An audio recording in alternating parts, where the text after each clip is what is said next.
What are the null and alternative hypotheses? A null hypothesis, represented by H0, is a statement that there is no effect, no difference, or no relationship between variables. It is the default assumption in statistical testing. The opposite of the null hypothesis is the alternative hypothesis, represented by H1, or HA, is the statement that there is an effect, difference, or relationship between variables.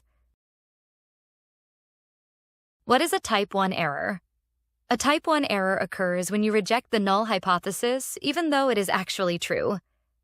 It is called a false positive because the test indicates there is an effect, but in reality, there is none.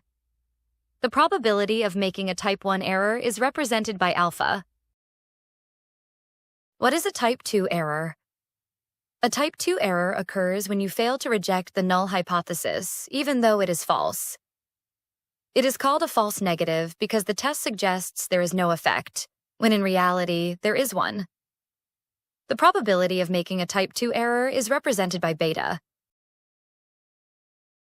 How to balance or reduce the risks of type 1 and type 2 errors.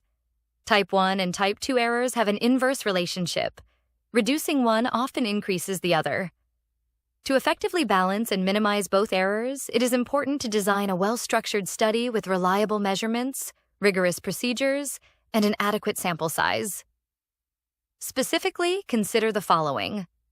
1. Set an appropriate alpha level, for example. Lower the alpha level when a type 1 error would be more serious. Raise the alpha level when a type 2 error would be more serious. 2. Increase sample size. This is the golden rule.